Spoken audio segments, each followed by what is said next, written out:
Hello friend, welcome to Adams classes. और देखिए आज हम स्टार्टिंग करने वाले हैं OP Malhotra ISC class 11th का मैथ। ओके। और मैथ स्टार्टिंग करने से पहले पहला चैप्टर हमारा आता है। हाँ, स्टार्टिंग करने से पहले लाइक सब्सक्राइब और शेयर जरूर कर देना अपने फ्रेंडों के साथ। ठीक है, तो स्टार्टिंग करते हैं फर्स्ट चैप्टर। तो पहला चैप्टर देखिए हमारा क्या है, सेट्स। ओके, तो हम बताते हैं अबाउट टू सेट। ठीक है, what is a set. Okay, चलिए देखिए। तो जैसा कि आपको इस में दिखाई दे रहा होगा, मैंने रिटर्न पहले ही से करके रखा हुआ है।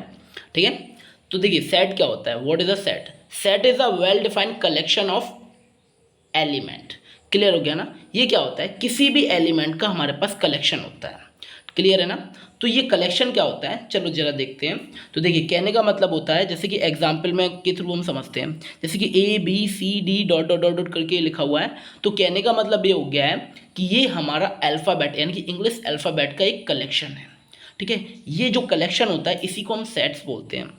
जैसे कि लाइक दैट अगर बात करते हैं, तो जैसे कि गर्ल्स में अगर बात करते हैं तो वो लोग कहती हैं मेरा मेकअप का सेट कहाँ है, तो उसमें बहुत सारे मेकअप के सेट कलेक्शन होते हैं ना, वो मिलकर के क्या बनता है, सेट्स बनता है। क्लियर हो गया, ये बात समझ में आ गई है। अब हम बात करते हैं ये मैंने क्या लिखा हुआ है, तो चलिए इसको भी बता देते हैं। सेट को हम किसी भी कैपिटल अल्फ़ाबेट यानी इंग्लिश के कोई भी कैपिटल अल्फ़ाबेट एनी अल्फ़ाबेट के साथ डिनोट कर सकते हैं। ठीक है, सेट को हम किसी भी अल्फ़ाबेट के साथ डिनोट कर सकते हैं। आई थिंक्स अंडरस्टूड हो गया होगा। इसके बाद हम नेक्स्ट स्टेप पे चलते हैं। हमारा नेक्स्ट स्टेप क्या है, रोस्टर और टेबुलर फॉर्म्स या टेबुलर मेथड या रोस्टर मेथड, कुछ भी बोल सकते हैं। तो भाई ये होता क्या है, ये देखिए ये होता क्या है, इसमें हमें क्या किया जाता है, देखिए इसमें एक प्यारा सा वर्ड लिखा है लिस्टिंग इट्स एलिमेंट, यानी कि इसमें एलिमेंट की लिस्टिंग की जाती है, मतलब बताया जाता है कि एलिमेंट्स को एक एक करके। देखिए कहने का मतलब होता है कि हमें एक एक एलिमेंट्स का एनालाइज करना होता है इसमें। तो इसका होता है in this form be define a set by actually listing its element.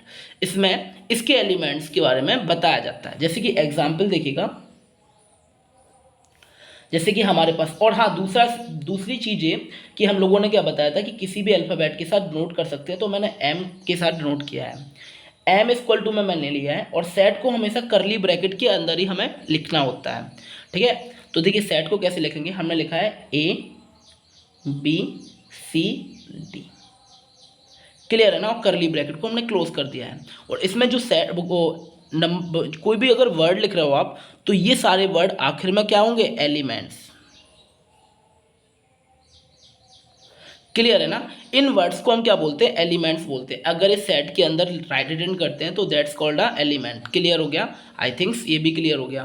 तो हम रोस्टर फॉर्म को कैसे लिखते हैं, रोस्टर या टेबुलर फॉर्म को कैसे लिखते हैं, हर एक वर्ड को यहाँ पे शो करना पड़ता है, एक एक वर्ड दिखाई देना पड़ता है। मतलब कि बहुत सारे वर्ड, मतलब कुछ भी लिख सकते हो आप, बट बीच में कॉमा कॉमा कॉमा लगा के आप लिख सकते हो। क्लियर ना, ये हमारा रोस्टर फॉर्म होता है। अब इसके बाद बात करते हैं सेट बिल्डर फॉर्म्स की। तो देखिए सेट बिल्डर फॉर्म्स क्या होता है, तो इसमें लिखा है in this method a set is defined by single common property which the statement of the set must satisfy. तो कहने का मतलब होता है हमें एक ऐसा स्टेटमेंट देना पड़ता है जो उस चीज़ को सेटिस्फाई करता है। और इसमें एक चीज़ प्यारा सा वर्ड लिखा है, ये कॉमन प्रॉपर्टी।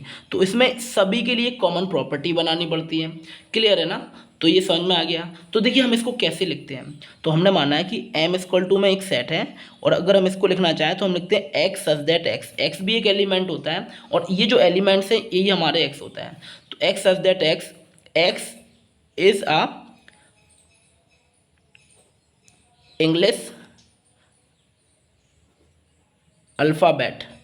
ठीक है, क्लियर है ना। तो जो एक्स है वो इंग्लिश अल्फ़ाबेट का क्या है, एक सेट्स है, ए बी सी डी। तो मैंने इसी को इस वाले फॉर्म्स में लिख दिया है। ये हमारा रोस्टर फॉर्म था, ए बी सी डी। ठीक है, अब आपको कैसे पता है कि ए बी सी डी तक रहेगा, तो यहाँ पे ये भी लिखना होगा कि ए से स्टार्टिंग किया, A is less than, sorry starting from, यहाँ पे ऐसा भी लिख दो स्टार्टिंग फ्रॉम, या ऐसा लिख सकते हैं x is a English alphabet set. ठीक है, ये कहाँ से, ए से लेकर के डी तक की है। क्लियर है ना, तो ये हमारा लिखने का ये तरीका हो गया, यानी कि सिंगल, ये हमारा सेट बिल्डर मेथड हो गया। और ये हमारा रोस्टर, रोस्टर में हर एक वर्ड को एनालाइज करना पड़ता है। इसमें हमें एक स्टेटमेंट बना करके इसको बताना पड़ता है और वो स्टेटमेंट उस चीज़ को हमारा क्या करता है, सेटिस्फाई करता है। क्लियर है ना। जैसे कि एक एग्जांपल और ले लेते हैं, जैसे कि हमने माना है z इक्वल टू में हमने माना है, ये हमने लिखा है रोस्टर फॉर्म में लिख रहा है AEIOU। आपको पता है ये हमारे पास क्या है, बॉबल्स हैं। क्लियर हो गया। तो अब ये क्या है हमारा, अभी तो रोस्टर फॉर्म है। क्लियर है ना। अब इसको देखो सेट बिल्डर फॉर्म में कैसे बनाएंगे, तो हम क्या लिखेंगे, X such that X is a, ठीक है, बॉवेल, क्या, X is a English vowel alphabet. Clear है ना। तो हम इसको ऐसे लिख सकते हैं, X such that X is a English vowel alphabet. तो कहने का मतलब होता है कि ये जो सेट्स है ये किसका सेट है, इंग्लिश अल्फ़ाबेट के बॉबल्स का सेट है। आई थिंक्स ये क्लियर हो गया होगा। ठीक है। अब चलते हैं हम अपने नेक्स्ट स्टेप पे। तो देखिए नेक्स्ट स्टेप हमारा क्या है। अब देखिए मैंने यहाँ पे कुछ चीज़ लिखी गई है, यहाँ पे पहले से लिखा हुआ है मेरे पास। क्या लिखा हुआ है, चलिए बताते हैं। तो देखिए पहले से मैंने लिखा हुआ है टाइप्स ऑफ सेट्स।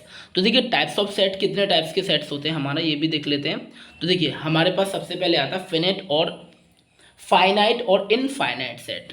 तो फाइनाइट सेट क्या होते हैं भैया, इसमें होते हैं, ये फाइनाइट सेट क्या होता है, ये होता है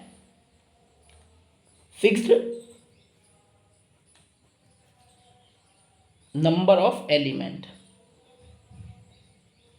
क्लियर हो गया। फाइनाइट सेट होता है फिक्स नंबर ऑफ एलिमेंट, यानी कि इसके अंदर हमारे फिक्स नंबर होते हैं। जैसे कि हमने माना ए इक्वल टू में कोई सेट है और उसके अंदर मैंने लिखा है 1 2 3 4। तो ये क्या है, हमारे पास फिक्स नंबर है कि 1 से स्टार्टिंग हुआ और 4 तक ही गया है। क्लियर हो गया। तो फाइनाइट सेट का मतलब ये हमारे पास होता है कि फिक्स नंबर ऑफ सेट। अब बात करते हैं इनफाइनाइट सेट की, इनफाइनाइट सेट का। तो इनफाइनाइट सेट क्या होता है, इसमें फिक्स नंबर नहीं होते। तो इसमें ये की डेफिनेशन लिखेंगे, not fixed number in this set. अब इसका एग्जाम्पल देखिए, मैं ऊपर लिख देता हूँ थोड़ा यहाँ पे। तो देखिए इसका एग्जाम्पल जैसे कि मैंने लिया है कि ओम इक्वल टू में कोई एक सेट माना है और अगर मैं लिखना चाहूँ तो 1 2 3 dot dot dot dot dot dot तक। तो इसमें क्या है, यानी कि जो एलिमेंट्स लिखे गए हैं उनके अबाउट टू कुछ नहीं बताया गया कि कहाँ तक फिनिश हो रहा है, कि खाली 1 2, ये तो हमें पता है कि भाई ये नेचुरल नंबर का सेट है, 1 2 3 कहाँ तक गया है ये नहीं बताया गया है। तो ये हमारा क्या हो जाता है, ये हो जाता है इनफाइनाइट सेट। तो आई थिंक फाइनाइट और इनफाइनाइट सेट आपको बहुत समझ में आया होगा अच्छी तरह से। क्लियर है ना। अब देखिए हम चलते हैं नेक्स्ट अपने सेट नंबर सेकंड। और ये सेट नंबर सेकंड क्या है हमारे पास, ये एम्प्टी, जिसे नल सेट के नाम से भी जाना जाता है और वाइड सेट के नाम से भी जाना जाता है। तो भैया क्या होता है, what is the empty set. सो सुनिएगा, एम्प्टी सेट क्या होता है। एम्प्टी का तो आपको मतलब पता होगा, खाली। तो इसका मतलब होता है, इसका मीन होता है खाली। तो कोई भी एक सेट जो बिल्कुल क्या हो, खाली हो, उसके अंदर कोई भी एलिमेंट्स ना हो, तो that's called a empty set. Clear है ना। आई थिंक समझ गए होगे कि ऐसा एक सेट जिसके अंदर कोई भी एलिमेंट नहीं हो सकता, there is no element in this set, after all we can say that that's is a empty set. I think clear है ना। इसके बाद देखिए हमारा आता है नेक्स्ट सिंगलटन सेट। तो what is a singleton set. तो सिंगलटन का मतलब देखिए, इसमें एक प्यारा सा वर्ड आया सिंगल। सिंगल का मान मीन्स क्या होता है, अकेला, अलोन होता है। तो देखिए सिंगल का मतलब होता है अकेला। तो यानी कहने का मतलब है z इक्वल टू में कोई एक एलिमेंट ही उसके अंदर लिखा हो। जैसे कि मैंने माना स्मॉल a, तो ये मेरे पास क्या हो गया, सिंगल सेट। क्लियर हो गया ना। यानी कि सिंगलटन सेट हो गया मेरे पास जिसके अंदर एक ही एलिमेंट्स हो। आई थिंक क्लियर है ना। ठीक। इसके बाद नेक्स्ट हमारे पास आता है इक्वल सेट। तो what is a equal set. Equal set का मतलब कोई भी ऐसे दो सेट जो इक्वल होते हैं। जैसे कि हमने माना है लेट ए इक्वल टू में बी। तो ये दोनों सेट क्या है, आपस में इक्वल है। ए के जो एलिमेंट है और जो बी के एलिमेंट है वो इक्वल है। अब जैसे कि देखिए ए इक्वल टू में मैंने माना है 1 2 3 और बी इक्वल टू में मैंने क्या माना है 3 1 2। तो क्या ये दोनों सेट इक्वल हैं, बिल्कुल इक्वल है। तो हम लिख सकते हैं ए इक्वल टू में बी।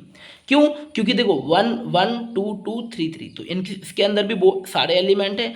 ये डजेंट मैटर, ये मैटर नहीं करता है कि आपके जो एलिमेंट्स है वो किस ऑर्डर में लगे हुए हैं, 1 2 3 के ऑर्डर में लगे या 3 1 2 के ऑर्डर में लगे, ये मैटर नहीं करता। अगर उसके अंदर वो सेम एलिमेंट है, 3 3 1 1 2 2, तो that's called a equal set. Clear है ना? ये ध्यान रखना, ये मैटर नहीं करता है सेट के अंदर कि आप किस ऑर्डर में उसको लिख रहे हो, किस फॉर्म्स में आप उसको रिटर्न कर रहे हो, ये मैटर नहीं करता है। आप चाहो तो पहला एलिमेंट बाद में लिख दो या बाद वाला एलिमेंट पहले लिख दो, बीच में लिख दो, कोई दिक्कत नहीं है, बट वही सेम एलिमेंट्स होने चाहिए। क्लियर है ना? तो that's called a equal set, इसलिए मैंने एक एग्जाम्पल दिया है। क्लियर? और हाँ, दूसरी बात भी सुन लीजिएगा, सेट के अंदर कभी भी रिपीटेशंस नाम की चीज़ नहीं आती है। मतलब कि किसी भी नंबर्स का, किसी भी वर्ड का, किसी भी एलिमेंट्स का हम रिपीटेशन नहीं कर सकते हैं। जैसे कि एक एग्जाम्पल देखिए जरा, यहाँ पे एक एग्जाम्पल समझाता हूँ रिपीटेशन का। चलो ये देखिए, तो देखिए एग्जाम्पल क्या होगा, देखिए इसके बाद ही मैं समझा देता हूँ एग्जाम्पल। तो देखिए कहने का मतलब APPLE, अब एप्पल हो गया, इसको हमें सेट में कन्वर्ट करना है। तो देखो सेट में कैसे कन्वर्ट कर देंगे, ए, ठीक है, फिर इसका डबल पी आया तो हम सिंगल पी लिखेंगे इसमें। सेट में हमेशा ध्यान रखना कभी भी क्या एलिमेंट्स का रिपीटेशन नहीं होता, तो APL और ये E। क्लियर है ना? ये हमारा क्या हो गया, ये रिपीट मतलब हमारा सेट बन गया एक, और इसमें पी का क्या हुआ, रिपीटेशन नहीं हुआ। कितने भी आपके पास नंबर दिए हों, मतलब कि सेम फेसेस के हों, तो उनको आपको इसमें रिटर्न नहीं करना, ओनली सिंगल से ही काम चला लेंगे। क्लियर ना? आई थिंक्स क्लियर हो गया होगा। इसके बाद हम बात करते हैं, next is a disjoint set. So what is a disjoint set, यानी कि दो ऐसे सेट हमने माना है, let A does not equal to B, ऐसे दो सेट जिनकी मतलब वैल्यू ही अलग हो, वो एक दूसरे के इक्वल ना हो, तो डिसजॉइंट सेट। जैसे कि देखो कहने का मतलब है ए इक्वल टू में मैंने माना 1 2 3, क्लियर ना? और वी इक्वल टू में मैंने कितना माना है, ये मान लिया मैंने 5 7 9। क्या इन दोनों सेटों के एलिमेंट सेम हैं? आई थिंक्स मुझे तो नज़र नहीं आ रहा है। क्लियर है ना? तो क्या हो जाएगा, this is disjoint set. Clear है ना? ये हमारा डिसजॉइंट सेट हो जाएगा। आई थिंक्स जितना भी मैंने करा दिया है वो समझ में आया होगा, तो भैया ये रिटर्न करते जाइएगा और समझते जाइएगा। अब इसमें देखिए मैंने एक चीज़ और लिखी है, क्लोज और ओपन इंटरवल्स की। सो ये भी बता देता हूँ क्लोज और ओपन इंटरवल्स क्या होता है। जैसे कि ओपन और क्लोज इंटरवल को, ओपन इंटरवल को हमेशा फर्स्ट ब्रैकेट के साथ नोट करते हैं, और सेकंड क्लोज इंटरवल को हमेशा स्क्वायर ब्रैकेट के साथ नोट करते हैं। क्लियर हो गया? दोनों की प्रॉपर्टी भी समझ लो।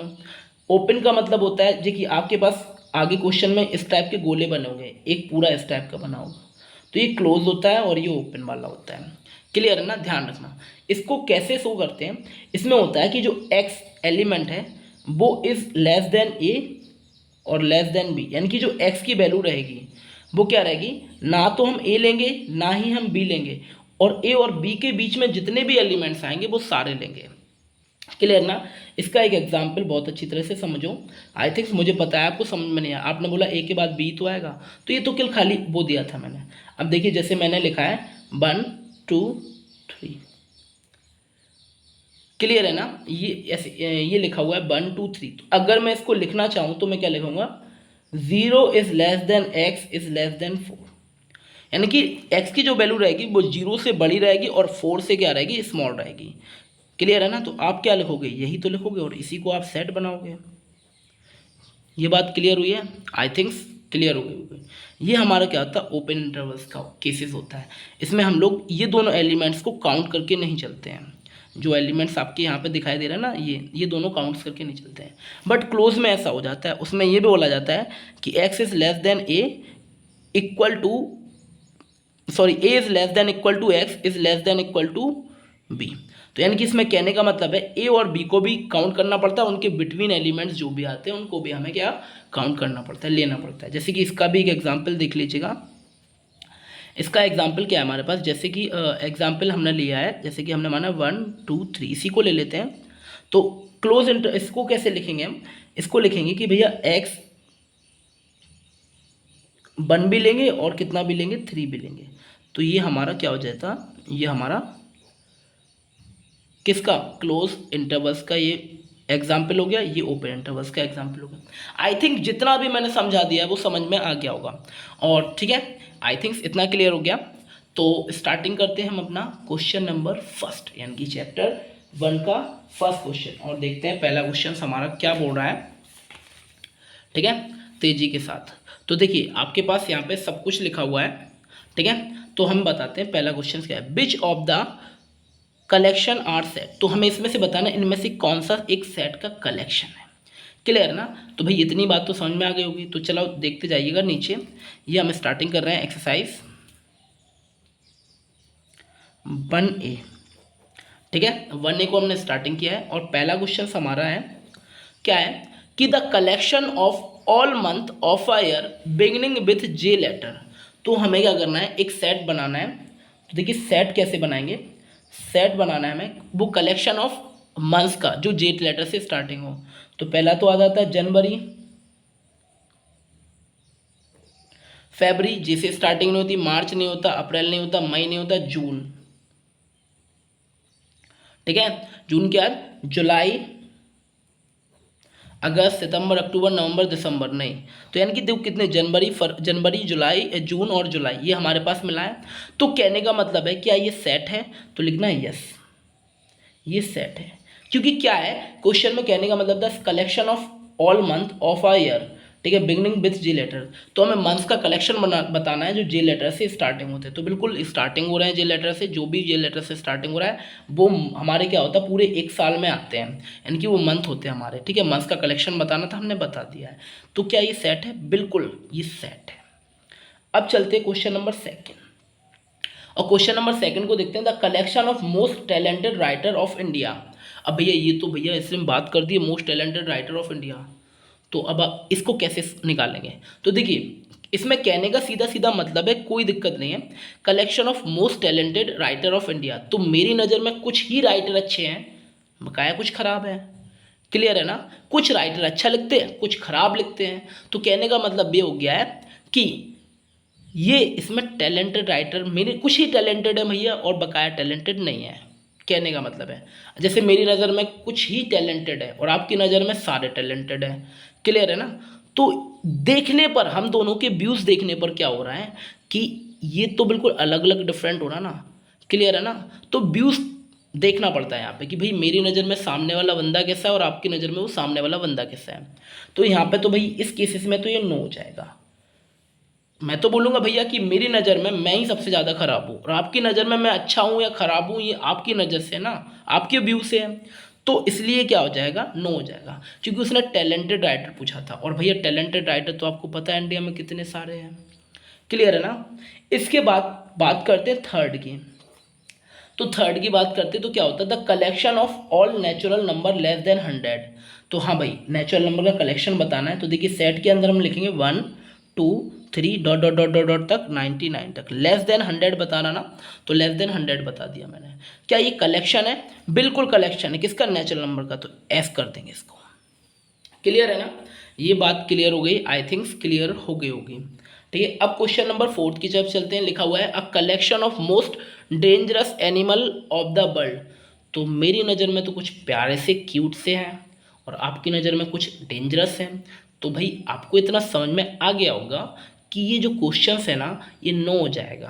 क्यों, क्योंकि व्यू से देखने पर हमें ये पता चल जाता है कि क्या है। भाई आपने इसमें व्यू देखा 1 से लेकर के 99 तक लिखना है, आपके व्यू से भी उतना ही है, मेरे व्यू से उतना है। तो ये सेट है और इसमें क्या हो जाएगा, नो हो जाएगा, क्योंकि कुछ डेंजरस। ठीक है, मेरी नज़र में तो सारे प्यारे क्यूट्स एनिमल्स है। अब ठीक है आपकी व्यू से कुछ और हो सकता है। क्लियर है ना। तो ये देखने का नज़रिया होता है, इससे ही हमें पता चल जाता है कि सेट कैसा है। क्लियर। तो पहला क्वेश्चन हमारा कंप्लीट हुआ है आई थिंक्स। ठीक है, आपको समझ में आ गया होगा। अब चलते हैं हम क्वेश्चन नंबर नेक्स्ट, यानी क्वेश्चन नंबर सेकंड की ओर। और क्वेश्चन नंबर सेकंड को देखते हैं क्या है हमारे पास।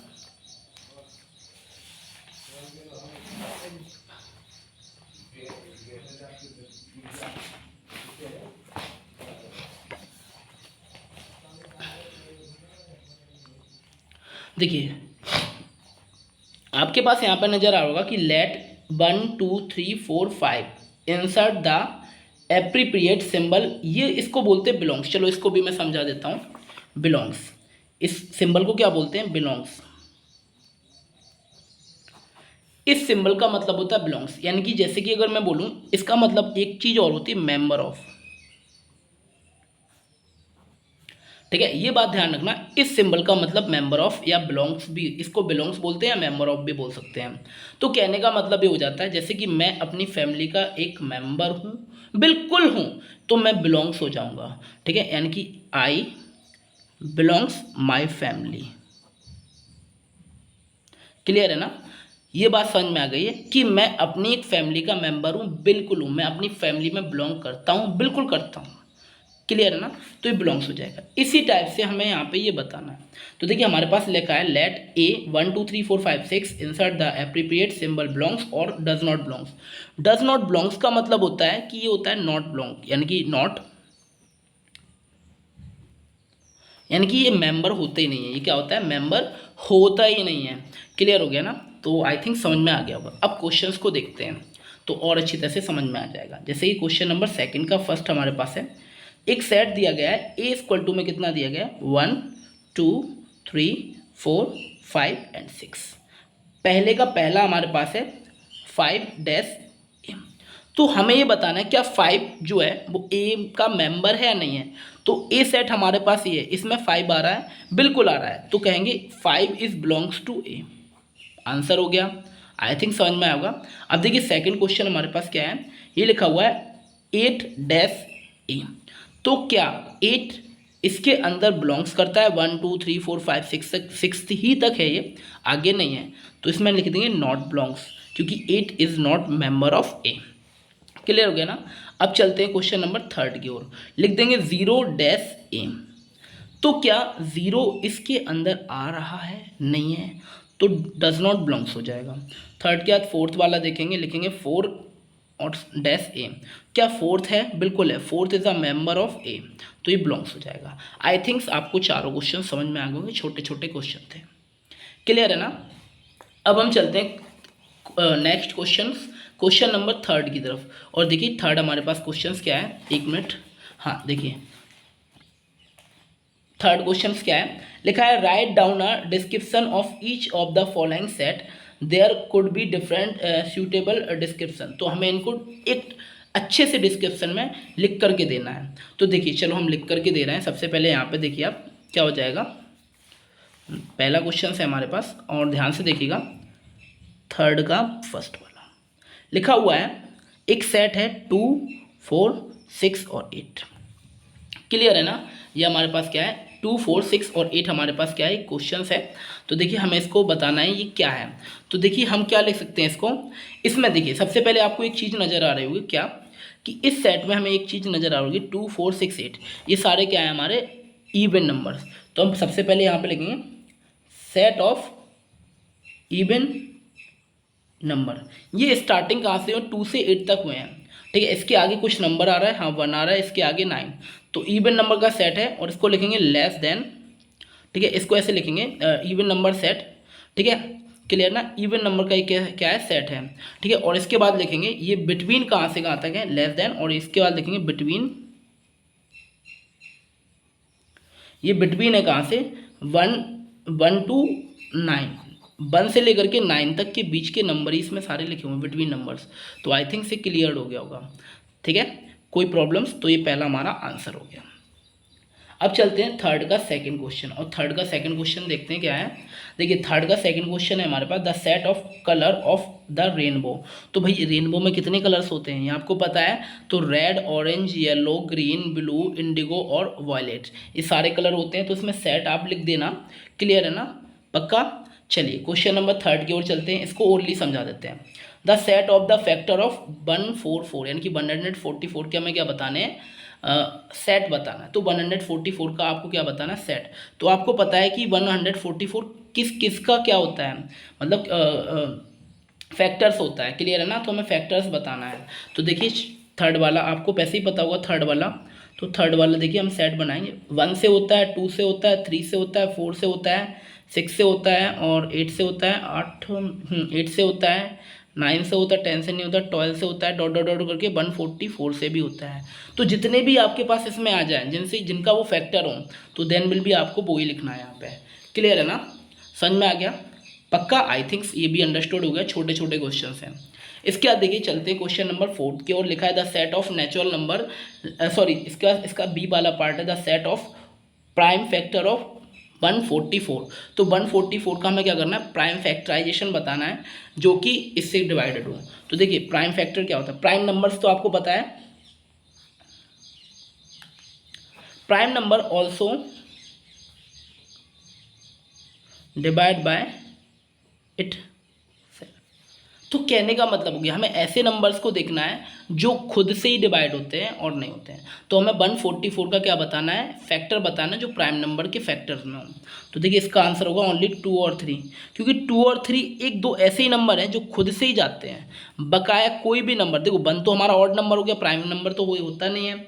तो 4 6 8 9 12 डॉट डॉट डॉट के 144 तक हमारे ये सारे नंबर क्या हो जाएंगे, ये इवन ऑड नंबर आ जाएंगे इसमें। पर प्राइम फैक्टर तो हमारे पास केवल खाली 2 ही नंबर है ना, तो 2 और 3 इसका फाइनल आंसर हो जाएगा इसके बी वाले पार्ट का। आई थिंक क्लियर हो गया होगा। अब देखिए क्वेश्चन नंबर नेक्स्ट हमारे पास कुछ दिखाया गया है, क्या है कि the set of natural number less than 50। तो नेचुरल नंबर का सेट लिखना है जो 50 से छोटा हो। ठीक है, तो देखिए सेट हमने बनाया है, इसको 1 2 3 डॉट डॉट डॉट डॉट करके कितना लिख दें, 49 तक। क्लियर है ना, ये आई थिंक क्लियर हो गया। 1 से लेकर के 49 तक आप लिख दीजिएगा, हो जाएगा। इसके बाद बात करते क्वेश्चन नंबर 5 की। लिखा है the set of constant before 1 in before I in the English alphabet. तो कहने का मतलब इनका हो जाता है आई के पहले जो भी हमारे अल्फ़ाबेट आते थे, उन्होंने बोला है the set of consonant before I से पहले जो भी कॉन्सोनेंट आते हैं उनका सेट बताना है। तो ए तो वॉवेल होता है, ए के बाद बी हमारा कॉन्सोनेंट होता है, सी कॉन्सोनेंट, डी कॉन्सोनेंट, ई वॉवेल्स होता है, ई के बाद एफ, एफ के बाद जी के बाद एच, और आई तो लिखना ही नहीं है क्योंकि आई से पहले के बताने थे ना। तो देखिए हमने पहले का बिफोर आई लिखा ना, आई से पहले के बताने थे कॉन्सोनेंट, तो B C D F G H. Clear हो गया, ये हमारा फाइनल आंसर हो गया। ठीक है, नेक्स्ट क्वेश्चन हमारा है the set of letter in the word satellite. तो सैटेलाइट देखिए सबसे पहले हमने सैटेलाइट की स्पेलिंग लिखी है SATELLITE, सैटेलाइट की स्पेलिंग। अब इसका सेट बनाएगा, मैंने क्या बोला था कि नंबर्स की रिपीटिशन नहीं होनी चाहिए। तो सबसे पहले वर्ड आया एस, फिर इसके बाद आया ए, फिर इसके बाद आया टी, फिर इसके बाद आया ई, फिर इसके बाद एक एल लेंगे ना कि दो, फिर आई लेंगे, टी तो आ गया, आई ई भी आ गया। तो ये हमारा क्या हो जाएगा, ये हमारा क्या हो जाएगा, सैटेलाइट का वो हो जाएगा। ठीक है, तो आई थिंक से क्लियर हो गया होगा, सैटेलाइट का सेट बना दिया हमने। क्लियर है ना, और नंबर्स की मैंने बोला था कि कोई भी एलिमेंट्स की हम रिपीटिशन नहीं करेंगे। आई थिंक 4 तक आपको बहुत ही अच्छी तरह से अंडरस्टूड हो गए होंगे। क्लियर है ना।